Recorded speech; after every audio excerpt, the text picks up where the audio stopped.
मनोज पोतराजे यांनी मुख्यमंत्री देवेंद्र फडणवीस हे ओबीसी विरोधी नाही असं कॅम्पेन चालवलं, अशी तुम्ही जाहीररित्या माफी मागितली पाहिजे।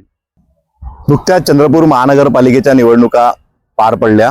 या महानगरपालिकेच्या निवडणुकीमध्ये मी भारतीय जनता पार्टीतर्फे तिकीट, माझ्या पत्नीला तिकीट मागितली होती। त्या ठिकाणी भारतीय जनता पार्टीने सर्वेच्या आधारावर 3दा सर्वे केला आणि सर्वेच्या आधारावर प्रभाग क्रमांक 3 मधून भारतीय जनता पार्टीचे प्रदेशाध्यक्ष रवींद्रजी चव्हाण यांनी माझ्या पत्नीच्या नावाने या उमेदवारी दिली होती। हे उमेदवारी जाहीर झाल्यानंतर चंद्रपूर विधानसभा क्षेत्राचे आमदार किशोर जोरगेवार यांनी माझ्या पत्नीची जाणीवपूर्वक, मी गेल्या 15 वर्षापासून भारतीय जनता पार्टीचं काम करतो, एकनिष्ठेने काम करतो आणि काम केलं आहे। या विधानसभेत किशोर जोरगेवार साहेबांचे सुद्धा काम केलं आहे। मात्र जोरगेवार साहेबांनी जाणीवपूर्वक माझ्यासारख्या निष्ठावान कार्यकर्त्यांची तिकीट या ठिकाणी कापण्याचं काम त्यांनी केलं आहे। तिकीट कापत असताना जोरगेवार साहेब नेहमी माझ्याबद्दल उल्लेख करतात, मी मुख्यमंत्री देवेंद्रजी फडणवीस यांच्या विरोधामध्ये कॅम्पेन चालवलं, मी त्यांच्या कुटुंबियावरती टीका केली। माझ्या जोरगेवारांना आव्हान आहे की त्यांनी मला सिद्ध करून दाखवावं की मी काय कॅम्पेन चालवलं आणि कुटुंबियावरती काय बोललो। मी सुद्धा तुम्हाला आवाहन करतो, यंग चांदा ब्रिगेडच्या माध्यमातून देशगौरव विश्वगौरव, देशाचे पंतप्रधान नरेंद्रजी मोदी, देशाचे गृहमंत्री अमितजी शहा, जनता पार्टीच्या विरोधामध्ये तुम्ही यंग चांदा ब्रिगेडच्या माध्यमातून कॅम्पेन चालवलं। तुम्ही आम्हाला सांगता निष्ठा, तुम्ही 12 पक्ष फिरून आलेले आहे आणि तुम्ही सांगता की आम्हाला पदग्रहणाला बोलवलं नाहीये।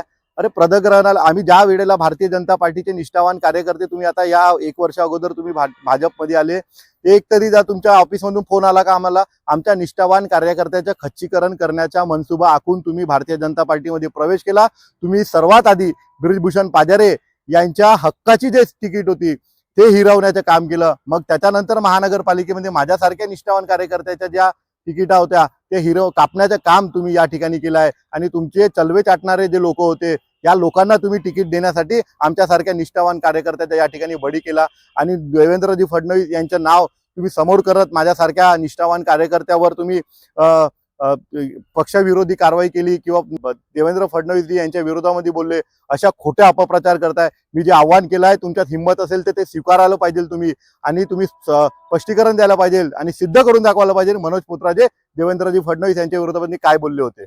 तुम्ही 1 वर्ष झाले या भारतीय जनता पार्टीमध्ये आले आहे आणि 10 पक्ष फिरून तुम्ही आलेले आहे आणि 10 पक्ष फिरून तुमच्यासोबत जे 10 पक्ष फिरले आहेत त्यांना सुद्धा तुम्ही या ठिकाणी उमेदवारी दिली। काल तुम्हाला बोलवलं नाही म्हणून तुम्ही रडगाणं गात होते।